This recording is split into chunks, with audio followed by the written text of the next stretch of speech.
성도 여러분 반갑습니다.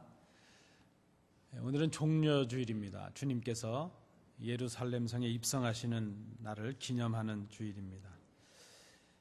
우리가 오늘 함께 봉독하신 이 본문은 종려주일 말씀으로 가장 많이 읽혀지고 있는 그런 본문이라 말할 수 있습니다. 주로 이 본문을 상고할 때는 이 본문 사건 자체의 어떤 의미를 해석하는데 우리가 많은 그런 관심을 가진 것이 사실입니다. 그러나 저는 오늘 이 말씀을 예수님의 사역과 마태복음 전체의 맥락에서 이 말씀을 좀 다른 각도에서 살펴보려고 합니다. 마태복음 21장부터 27장까지의 7장은 예수님의 마지막, 우리가 고난 주간이라고 말하는 마지막 일주일에 예수님의 행적을 자세히 소개하고 있습니다. 예를 들면 오늘 21장은 예수님께서 예루살렘에 입성하시는 그런 장면을 다룹니다. 그리고 26장에는 예수님께서 순환을 당하시는 모습을 다루고 27장에 가면 예수님께서 십자가의 죽으심으로 그 대속의 사역을 완성하시는 그런 모습을 봅니다. 그리고 이제 28장에 가면 부활하신 주님을 통해서 그 하나님의 구원의 역사를 완성하시는 주님을 이제 묘사하고 있다, 이렇게 볼 수 있습니다. 우리가 21장을 좀 더 이해하기 위해서는 마태복음 20장을 우리가 좀 살필 필요가 있습니다. 20장에서 예수님은 천국을 비유로 가르치셨습니다. 그리고 당신이 곧 순환을 당하시고 십자가에 죽으실 것이라는 것을 예고해 주십니다. 서로 높아지려고 다투고 있는 제자들을 향해서 섬김의 교훈을 주님께서 주십니다. 그들을 꾸짖으시면서 교훈을 주십니다. 그리고 두 맹인이 불쌍히 여겨달라는 그 소리 앞에서 주님께서 그 두 맹인들을 고쳐주시는 그런 모습이 20장에 기록이 되고 있습니다. 그 20장과의 상관에서 20장까지의 모든 그 주님의 행적을 근거로 우리가 21장을 바라본다면 이렇게 맥락을 가질 수가 있습니다. 그렇게 가르치시고 그렇게 죽음을 예고하시고 제자들에게 섬김을 가르치시고 기적을 행하신 그분이 누구이신가 하는 것이죠. 여태까지 20장까지 그렇게 기록해왔던, 증언해왔던 그 예수가 누구신가 하는 것을 21장에 와서 이제 드러내려고 한다는 것입니다. 여러분, 우리가 이 사복음서를 읽을 때 복음서를 이해하는 좋은 관점 중에 하나가 무엇인가 하면 복음서는 예수님을 증거하는 책이라 이렇게 볼 수 있다는 것입니다. 그런 의미에서 우리가 21장을 정리해 본다면 1절부터 11절까지의 말씀은 예수님을 왕으로 증거합니다. 그리고 12절부터 17절까지의 말씀은 그 예수님이 바로 성전의 주인 되신다 하는 것을 말씀하고 18절부터 22절은 만물의 주권자이신 예수를 드러냅니다. 그리고 33절부터 41절까지의 말씀에서는 그분이 바로, 그 예수가 바로 하나님의 아들이시라 하는 것, 그리고 마지막 43절에서 44절은 그분이 바로 우리의 믿음의 근거여 기초가 되시는 모퉁이의 머릿돌이 되신다, 그렇게 예수를 증거하고 있습니다. 안식일이 시작될 때쯤 돼서 6월절이 가까워왔을 때 예수님께서 예루살렘에서 한 3km 정도 떨어져 있는 베단이라는 동네에 도착을 하셨습니다. 그곳에서 안식일을 보내셨습니다. 그리고 다음 날 주님은 그 예루살렘 성을 향해 나가시면서 베다니에서 예루살렘의 그 중간지역에 해당할 수 있는 감람산이라는 그 산 기슭에 있는 벳바게라는 동네로 나가셨습니다. 그리고 그곳에서 제자 둘을 그 맞은편 동네로 보내셔서 나귀를 준비하게 하십니다. 그리고 나귀를 타시고 예루살렘 성에 입성하십니다. 우리가 함께 이제 상고하시는 이 1절부터 11절의 말씀은 바로 안식일 그 다음 날 주님께서 행하신 그 두 가지의 사건, 나귀를 불러오게 하신 사건과 예루살렘 성에 입성하신 이 두 사건을 다루고 있는 말씀이 오늘 본문 1절부터 11절의 말씀입니다. 여러분 기억을 좀 더듬어 보시겠습니다. 마태복음 16장에 보면 예수님께서 가이사라 빌립보라는 곳에 가셔서 제자들에게 그렇게 물으셨습니다. 사람들이 나를 누구라 하느냐? 너희는 나를 누구라고 생각하느냐? 그때 주님은 이 베드로의 고백을 통해서 당신이 참 그리스도시요 하나님의 아들 메시아시라는 것을 드러내십니다. 주는 그리스도시요 살아계신 하나님의 아들이십니다. 그 제자들 앞에서 당신이 누구시고 당신의 신분과 어떤 사역을 하셔야 된다는 것을 이 드러내신 주님께서 그러나 제자들에게 아직은 나에 관한 이 말을 드러내지 말라 그렇게 경계를 하십니다. 그 이후에도 17장에 보면 예수님은 변화산에 올라가셔서 당신의 그 변화된 신령한 모습을 보이십니다. 그러나 대중들 앞에서가 아니고 많은 제자들 앞에서가 아니고 그저 따로 데리고 가신 그 은밀한 제자들 베드로, 야고보, 요한 이 세 제자에게만 그런 모습을 드러내십니다. 그런데 오늘 본문에 보면 주님께서는 이제 그렇게 당신이 누구이신가 하는 것을 제자들에게는 예고하시지만 공개적으로는 드러내지 않으셨는데 이제 당신이 누구이신가 하는 것을 공개적으로 그 많은 대중들 앞에서 드러내고 계신다 하는 것입니다. 당신이 누구이신가 하는 것, 당신의 신분과 사역을 그렇게 감추오셨던 주님께서 왜 이제 이렇게 대중들 앞에서 공개적으로 당신이 메시아시요 그리스도시라는 것을 드러내고 계실까 하는 것입니다. 여러분 이것을 우리가 한번 좀 생각해 봐야 될 것입니다. 물론 오늘 본문 21장 우리가 읽으신 이 본문에서 예수님께서 당신의 직접적인 말로 내가 그리스도다 메시아다 이렇게 드러내시진 않습니다. 우리가 이 본문을 잘 보면 이 주님의 행동을 통해서 또 제자들에게 말씀하신 것을 통해서 당신이 바로 그리스도시라는 것을 드러내고 계시는데 왜 이렇게 이제는 이 대중들 앞에서 공개적으로 드러내고 계실까 하는 것이죠. 여러분 한번 좀 생각해 보실 수 있길 바랍니다. 성경을 읽으실 때 가끔 우리에게 정말 필요한 것이 있는데 왜 이렇게 하셨을까 하는 걸 생각해 보는 것이죠. 왜 주님께서 이렇게 행하셨고 왜 이런 말씀을 하셨고 또 이 복음서의 기자들은 왜 이런 말을 이런 장소에서 이렇게 기록했을까 하는 것을 우리가 생각해 보는 것입니다.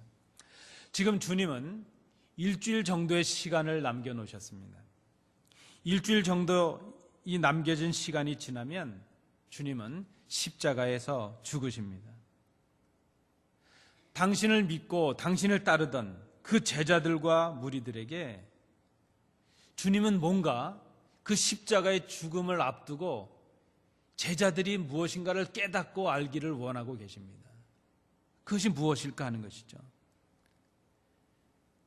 십자가에 죽는 것이 끝이 아니라 하는 것을 지금 제자들에게 말씀하시려고 합니다.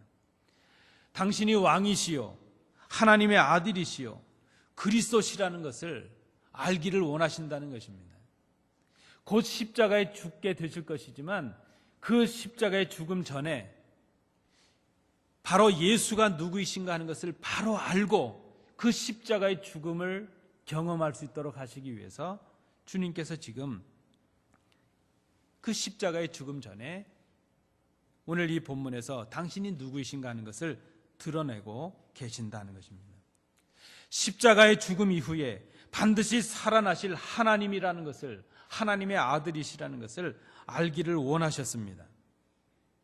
예수가 누구이신가 하는 것을 분명히 알아야 십자가의 죽음 앞에서도 예수님을 포기하지 않을 수 있고 그들의 믿음이 흔들리지 않을 수 있기 때문에 주님께서 지금 바로 십자가의 죽음을 앞두고 그 제자들과 무리들에게 당신을 공개적으로 드러내고 계신다 하는 것입니다. 예수님이 누구이신가 하는 것을 분명히 알아야 바른 신앙을 가질 수가 있습니다. 그리고 그 바른 신앙을 가져야 십자가의 죽음을 경험할 때 그것이 실패나 패배가 아니라 부활을 위한 과정이요, 영광을 위한 고난이라는 것을 깨달을 수 있다는 것입니다. 그래서 지금 주님께서 십자가의 죽음을 앞두신 그 마지막 일주를 시작하는 첫날, 당신이 누구이신가 하는 것을 드러내기를 원하셨다 하는 것입니다. 여러분, 우리는 다 바른 믿음을 갖기를 원합니다. 찬 믿음을 갖기를 원하고, 우리의 믿음이 영적으로 신령한 충만한 믿음이 되기를 원합니다. 우리가 바른 믿음을 갖기를 원한다면 그 바른 믿음을 갖기 위해서 꼭 우리 스스로 물어보아야 될 질문이 있는데 바로 이것입니다. 예수님이 누구신가 하는 것이죠. 내가 존경하는 그분이 믿는 예수 말고, 우리 아버님, 우리 어머님이 믿었던 그 예수님 말고, 내가 지금 고백하고 있는, 내 믿음으로 고백하고 있는 그 예수님이 누구신가 하는 것이죠. 여러분, 믿음의 모습과 믿음의 영향력은 유산이 되지만 예수를 믿는 그 믿음 자체는 유산이 어렵습니다. 부모의 믿음은 부모의 믿음이고 자녀의 믿음은 자녀의 믿음입니다. 부모의 믿음으로 덤으로 구원받을 수가 없습니다. 나와 함께하고 있는 믿음의 공동체, 훌륭한 믿음의 분들, 그분들이 우리에게 믿음의 영향력은 끼칠 수 있지만 그분의 믿음으로 내가 구원을 받을 수는 없다는 것입니다. 우리가 바른 믿음을 갖기 위해서 물어야 될 것, 예수님이 나에게 누구이신가 하는 것이죠. 10년 전에 고백했던 그 믿음 의미가 없습니다. 지금 내 믿음으로, 내 결단으로 고백하고 있는 예수님이 누구이신가 하는 것입니다. 나의 믿음이 흔들리고 회의가 들 때가 있습니다. 그때 우리가 스스로에게 던져야 될 질문이 있다면 바로 이것입니다. 지금 나에게 예수님은 누구이신가 하는 것이죠. 오늘 1절부터 11절의 말씀은 예수님을 우리의 왕이라 이렇게 선언을 하고 있습니다. 오늘 주님께서 이 본문의 사건을 통해서 우리에게 보여주시는 그 왕되심의 의미를 세 가지로 정리해 봅니다. 첫째는 예수님은 말씀의 성취로 오신 왕이시라 하는 것입니다. 구약의 모든 말씀을 한마디로 요약하면 이렇게 정리할 수 있습니다. 오실 메시아를 증언한다 말할 수 있습니다. 그러면 신약의 모든 말씀은 오신 그리스도를 증거한다 이렇게 말할 수 있습니다. 예수님, 그 예수님이 모든 말씀, 모든 예언의 성취요, 완성이라 이렇게 말할 수 있습니다. 예루살렘에 나귀를 타고 입성하는 것, 그 자체가 바로 예언된 말씀의 성취라는 것을 우리에게 말씀해 줍니다. 스가랴 9장 9절 말씀입니다. 시온에 따라 크게 기뻐할지어다. 예루살렘에 따라 즐거이 부를지어다. 보라, 내 왕이 내게 임하시나니 그는 공의로우시며 구원을 베푸시며 겸손하여서 나귀를 타시나니 나귀의 작은 것 곧 나귀 새끼니라. 여러분, 예수님이 누구십니까? 예언된 하나님의 아들이요, 약속된 하나님 그리스도시요, 약속으로 보내주신 성취되신 우리의 왕이시라 하는 것입니다. 입성하시는 그 예수님 앞에서 사람들은 자신들이 입었던 옷을 벗어서 길 위에 펼쳐 올렸습니다. 자신들의 옷으로 왕이 가실 길을 덮는 그 행위, 이것은 누군가를 왕으로 추대할 때, 왕이 즉위해서 행진할 때 했던 그런 행위였습니다. 열왕기하 9장 13절 말씀에 보면 무리가 각각 자기의 옷을 급히 가져다가 섬돌 위 곧 예후의 밑에 깔고 나팔을 불며 이르되 예후는 왕이라 하니라. 예수님 앞에서 가고 뒤에서 따르는 그 무리들이 외칩니다. 호산나 다윗의 자손이여 찬송하리로다. 주의 이름으로 오시는 이여 가장 높은 곳에서 호산나. 여러분, 이 호산나라는 말이 히브리어로는 호시아나라는 말이죠. 호시아나라는 이 말을 헬라어로 바꿔서 호산나 이렇게 말합니다. 구원을 간절히 간구하는 그런 말입니다. 우리를 구원하소서 하는 의미입니다. 지금 이 환호하는 무리들은 지금 입성하시는, 나귀를 타고 입성하시는 그 주님을 메시아, 구원의 왕, 그렇게 찬양을 하고 있습니다. 그들의 생각이 예수님에 대한 이해가 발랐든지 틀렸든지 우선 그들이 한 것은 예수를 하나님이 보내주신 메시아 그리고 구원의 왕으로 찬양하고 있다는 것입니다. 여러분, 이 질문을 한번 받고 스스로 대답해 보시기 바랍니다. 예수님은 여러분에게 누구이십니까? 도대체 우리를 위해 십자가에 죽으셨다는 그 예수님이 나와 무슨 관계가 있습니까? 예수님은 말씀이 육신이 되셔서 그 육신을 입고 오신 하나님이셨습니다. 하나님의 말씀에 성취로 오신 우리의 구원의 왕이셨습니다. 예수님이 바로 우리에게 구원을 주시는 하나님의 능력이 되는 하나님의 말씀이었다는 사실입니다. 그래서 예수님의 말씀을 듣고 그 말씀에 순종하는 것이 바로 하나님의 말씀에 순종하는 것이 됩니다. 그 말씀에 순종하는 것, 왕이신 예수님께 순종하는 것, 그 예수님을 우리의 왕으로 영접하는 것, 그것이 바로 믿음의 길이요 구원의 길이라 말할 수 있습니다. 예수님은 누구이십니까? 말씀의 성취로 오신 우리의 왕이시라 하는 것입니다. 여러분, 여러분들에게 지금 예수님이 왕으로 계십니까? 요즘 한 60대 후반의 가정들 가면 집의 왕은 마나님들이세요. 부인들이 왕이신 것 같아요. 한국에는요, 중2와 고3이 있는 가정은요, 그 아이들이 왕이랍니다. 어른들이 숨소리도 못 낸답니다. 아이들 신경 쓸까 봐. 여러분들의 왕은 누구십니까?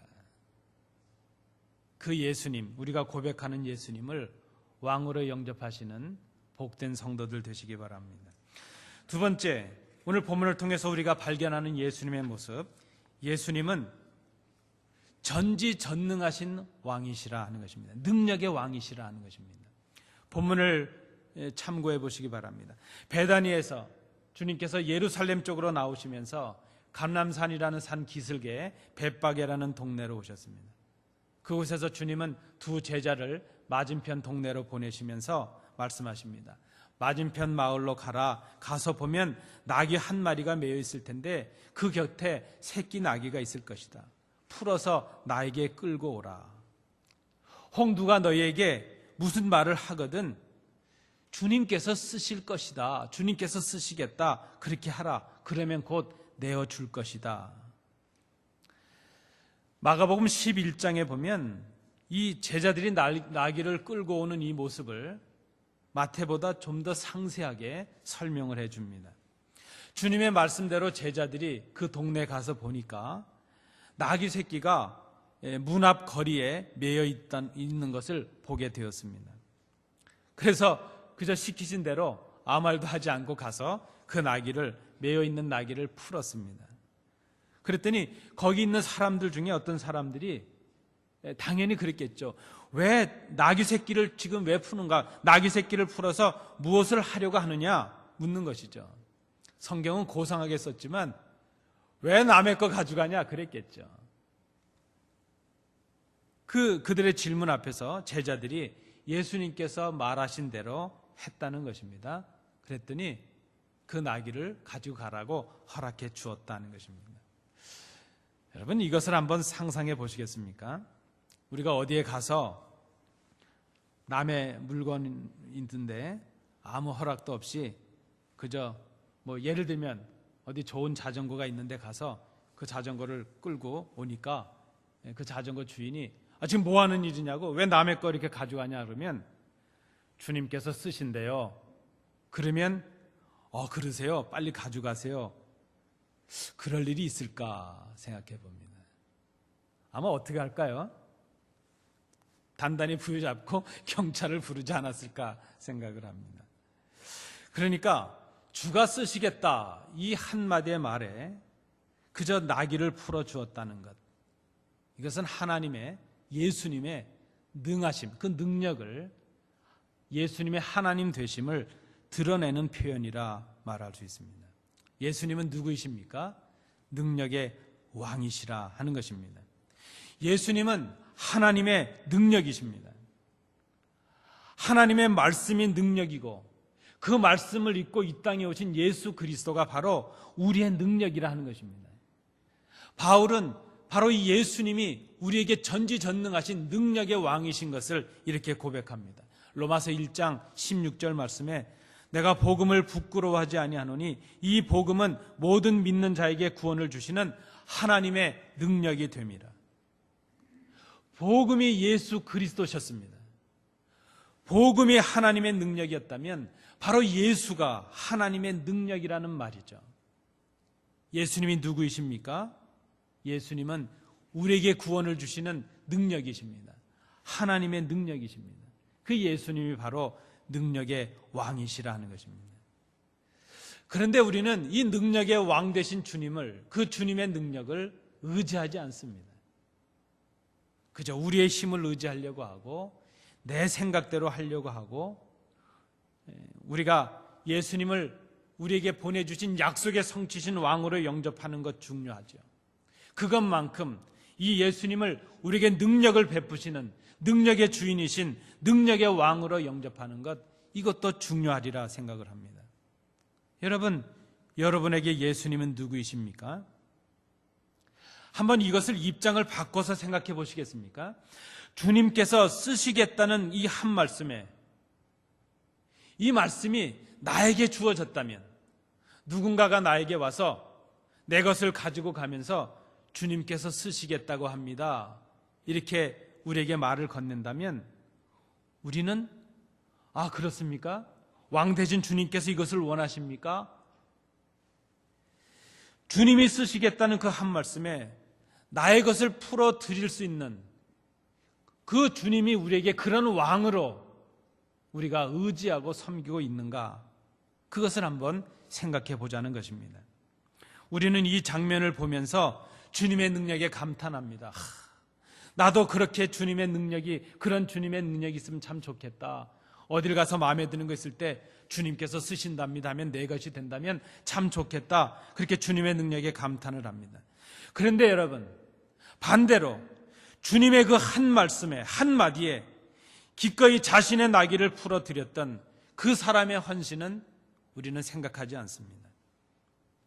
오병이어의 기적을 이루신 그 주님의 능력을 구하고 그 주님의 능력에 감탄하면서도 자신이 먹어야 되는 그 작은 도시락을 기꺼이 내놓았던 그 어린아이의 헌신을 생각하진 않습니다. 주님을 우리의 능력의 왕으로, 능력의 주님으로 고백하고 있다면 내 것, 나의 것을 풀어드리는 헌신이 있어야 될 것입니다. 주님, 내 것을 쓰시기를 원하십니까?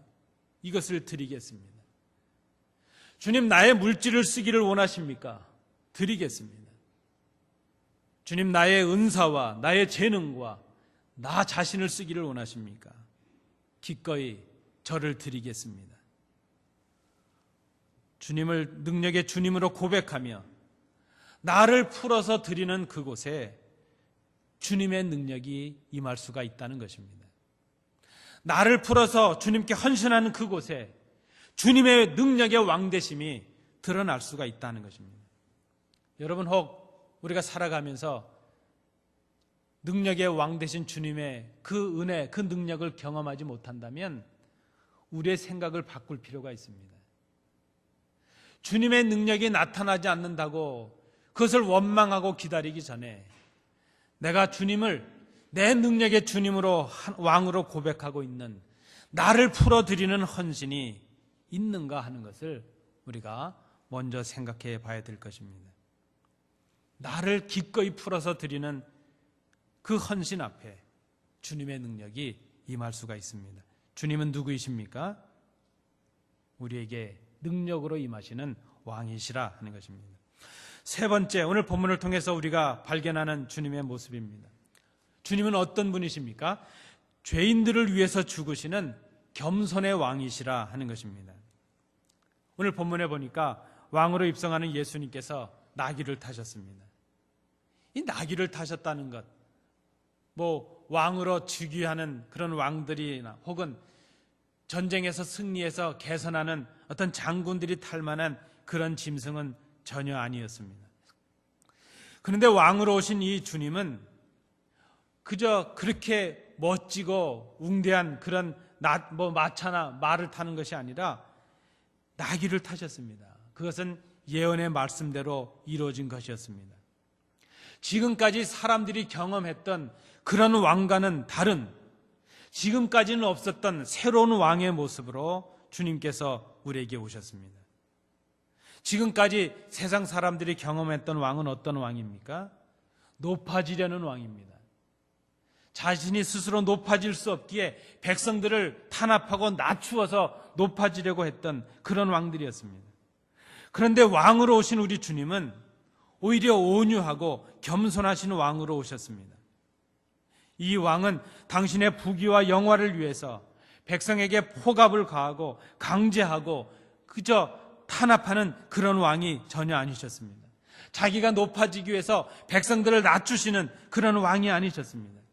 오히려 백성들을 높이기 위해서 당신을 낮추시는 그런 왕이었습니다. 당신이 누구이신 줄 깨닫지도 못하는 그 백성들을 위해서 당신의 목숨까지도 버리시는 그런 왕이셨습니다. 백성들의 행복을 위해서 기꺼이 종이 되고 백성들의 구원을 위해서 고난을 당하고 죽어지는 왕, 그분이 바로 겸손으로 오시는 왕, 우리 주님이셨다는 그런 말씀입니다. 이사야 50장 6절은 그 주님의 모습을 이렇게 묘사하고 있습니다. 나를 때리는 자들에게 내 등을 맡기며 나의 수염을 뽑는 자들에게 나의 뺨을 맡기며 모욕과 침뱉음을 당하여도 내 얼굴을 가리지 아니하였느니라. 세상의 왕과는 다른 새로운 왕의 모습으로 주님께서 우리에게 오셨습니다. 우리 주님은 당신을 버리심으로 백성된 우리들에게 진정한 평화를 주신 평강의 왕이셨습니다. 이사야 9장 6절 말씀입니다. 이는 한 아기가 우리에게 낳고 한 아들을 우리에게 주신 바 되었는데 그의 어깨에는 정사를 메었고 그의 이름은 기묘자라 모사라 전능하신 하나님이라 영존하시는 아버지라 평강의 왕이라 할 것임이라. 여러분, 예수님은 누구이십니까? 평생을 믿어온 우리에게 오늘 이 순간 예수님은 어떤 분으로 고백되고 있습니까? 예수님은 그저 나를 더 높여주기 위해서 내 기도에 응답해야 되는 나의 특급 도우미 정도 그분이십니까? 도대체 예수님은 누구이십니까? 하늘의 보좌를 버리시고 우리를 위해 오신 왕으로, 그 높으신 분이 우리를 위하여 낮아지시고 종이 되시고 죽기까지 이르신 겸손하신 왕이시라는 것을 여러분 고백하고 계십니까? 우리를 위해 십자가에 죽으신 겸손의 왕, 평강의 왕, 그분이 바로 우리가 고백하고 있는 예수님이십니다. 나에게 예수님이 누구이신가? 그분은 가장 높으신 분인데 가장 낮은 종으로 오신 분이셨습니다.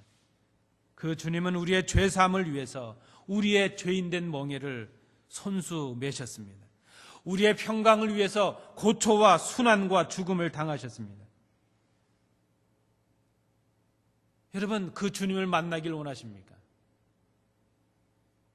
우리가 그 주님을 만나길 원한다면 우리가 주님을 만나러 가는 그곳은 높은 곳이 돼서는 안 될 것입니다. 주님은 이미 높은 곳에 계시지 않기 때문입니다. 우리가 주님을 만날 수 있는 그곳은 낮아진 곳입니다. 상한 심령들이 있는 곳, 소외된 심령들이 있는 곳, 가진 것이 없어서 고통당하는 그곳, 고독하고 외롭고 멸시받는 그 자리가 바로 주님을 만날 수 있는 그 자리라 하는 것입니다. 주님을 따르는 우리가 섬기는 자리요, 종이 되는 자리에 머물러야 될 이유가 바로 여기에 있습니다. 그런데 우리는 오늘도 높아지려고 합니다. 높아진 곳에서 주님을 만날 것이라 생각합니다. 그런데 주님은 이미 높은 곳에 계시지 않습니다. 우리에게 겸손의 왕으로 오셔서 인간의 모습을 입으시고 죄인의 모습을 입으시고 죽기까지 낮아지신 그 자리에 주님께서 계십니다. 주님의 참사랑을 높아진 곳에서 발견하기 어려운 시대가 되었습니다. 교만하고 가진 것이 많고 자기의 지식과 경험을 자랑하는 그 자리에 주님을 만나기가 어렵게 되었습니다. 주님께서 우리에게 지금 구하시는 것은 그런 교만과 자랑의 모습이 아니라 상한 심령입니다. 실패를 경험하고 좌절을 경험하고 가진 것이 없었고 이제 다 빼앗긴 그 자리, 주님만 의지할 수밖에 없는 그 자리, 낮아진 그 자리, 그 자리가 바로 우리가 주님을 만날 수 있는 그 자리라는 것입니다. 주님은 오늘 우리에게 낮아진 그 자리에서 나를 따라오라 그렇게 말씀하십니다. 높아지려는 그 자리에서는 주님을 만날 수가 없음을 기억해야 될 것입니다. 왜 그렇습니까? 예수님이 누구이십니까? 죄인들을 위해 죽으시는 낮아지신 겸손의 왕이시기 때문이라 하는 것입니다. 오늘 본문에 보면 주님께서 말씀으로 이렇게 행하심으로 당신의 그리스도 되심을 보여주고 계시고 왕 되심을 보여주고 계십니다. 그런데 주님의 능력을 경험하면서도 그 나귀를 풀어오는 신비한 능력을 경험하면서도 제자들은 예수님이 누구이신지를 잘 알지 못하고 있습니다. 이렇게 당신이 누구이신지를 말씀하시지만 제자들은 이제 십자가에 달리신 주님을 뒤로하고 두려워서 도망하고 저주하고 숨어버리는 그런 제자들이 되고 말았습니다. 예수님께서 입성하셨습니다. 성에 소동이 났습니다. 메시아가 오셨다, 메시아가 오셨다. 그때 사람들이 말합니다. 그런데 이가 도대체 누구냐? 이는 누구냐? 선지자 중에 한 사람이 아닐까? 그것이 무리들의 해석이었습니다. 마치 상갓집에서 한참을 울다가 한참 지나고 나서 그런데 누가 죽었어요? 이렇게 묻는 그런 사람들 모습처럼 생각이 됩니다. 호산나를 외치는 무리들도 예수님을 잘 알지 못하고 환호하고 따라가고 있을 뿐입니다. 그 많은 무리들이 모였습니다. 여러분, 그 많은 무리들이 주님을 찬양하며 호산나를 외칩니다. 그 많은 무리들이 모여서 이제 그 사람들이 모인 그 분위기, 압도하는 분위기가 있었을 것입니다. 그러나 여러분, 수많은 사람들이 환호하는 그 자리가 진리를 분명하게 알고 있는 그 자리가 아니었다는 것입니다. 주님이 누구이신지 알지도 못하고 드리는 찬양과 경배. 우리는 수많은 사람들이 모여서 예배하면 그곳에 진리가 충만하고 은혜가 충만할 것이라 생각을 합니다. 그런데 여러분, 사람이 많이 모였다는 분위기와 주님을 바로 알고 진리를 바로 알고 은혜로운 경배와 찬양을 드린다는 것은 거리가 있습니다. 얼마나 모였는가, 어떤 찬양을 드리는가, 어떤 예배를 드리는가, 어떤 분위기의 예배를 드리는가, 그거에 상관없이 예배하는 사람들 속에 예수를 어떻게 깨닫고 있고 그들에게 진리가 어떤 의미가 있는가, 그들의 모임과 그들의 고백 속에 예수를 그리스도로 고백하는 진리가 충만한가, 그것이 더 중요하다는 것입니다. 아주 잠시 뒤에 그들이 가졌던 로마의 압제를 물리치고 이제 다윗의 후손으로 오신 저 메시아를 통해서 우리들의 꿈이 이루어질 것이라, 우리들의 새로운 왕국이 시작될 것이라 그렇게 꿈꿨던 이 무리들이 잠시 뒤에 무력한 모습으로 잡혀가는 예수님을 볼 때에 그들의 그 환호와 그들의 감격과 그들의 충만은 싸늘하게 식고 맙니다. 그들은 매정하게 돌아섭니다. 오히려 그들은 그렇게 환호하던 주님을 향하여 십자가에 못 박으라 성난 폭도로 변하고 말았습니다. 왜 이렇게 되었습니까? 주님께서 그렇게 십자가를 앞두고 내가 누구인지 바로 깨달으라 이렇게 말씀해 주시지만 제자들과 무리들은 예수님이 누구이신가 하는 것을 전혀 깨닫지 못했다는 것입니다. 말씀을 들었고 기적을 경험했고 능력을 경험했지만 그들은 예수가 누구이신지를 깨닫지 못했습니다. 오늘 나귀를 타시고 입성하시는 주님을 생각하며 우리의 신앙을 다시 한번 돌아볼 수 있기를 원합니다. 그 출발점이 될 수 있는 것, 그것은 바로 이것입니다. 나에게 지금 예수님이 누구이신가 하는 것을 정직하게 고백하는 것입니다. 지금 주님은 그렇게 십자가를 향하여 외롭고 고독한 길을 걸어가고 계십니다. 잠시 후면 돌아서 버릴 그 제자들, 그 무리들을 생각하시면서도 당신이 누구이신지를 알고 십자가의 죽음을 통한 구원을 깨닫기를 열망하시면서 외로운 길을 걸어가십니다. 주님의 사랑과 능력을 경험했으면서도 돌아서 버릴 저 연약한 제자들을 생각하시면서 그래도 깨닫기를 소망하시면서 나귀를 타고 입성하십니다. 주님의 이름을 부르며 호산나 환호하면서도 이제 곧 돌아서서 예수가 누구이신지를 깨닫지 못한 채 그렇게 내뱉는 한마디, 도대체 예수가 누구야? 이 사람이 누구인가? 여러분, 그 어리석은 제자들이 바로 우리요. 돌아서서 예수가 누구인지를 깨닫지 못하고 내뱉는 도대체 예수가 누군지, 이가 도대체 누군지, 그 어리석은 말을 내뱉고 있는 우리가 바로 우리 자신인 것을 이 시간 고백해야 될 것입니다. 오늘 종려주일 고난주간을 시작하면서 주님을 묵상하기를 원합니다. 지금 나에게, 지금 우리에게 예수는 어떤 분으로 고백되고 계십니까? 그 고백을 주님 앞에 새롭게 세우시는 복된 성도들 되시기 바랍니다.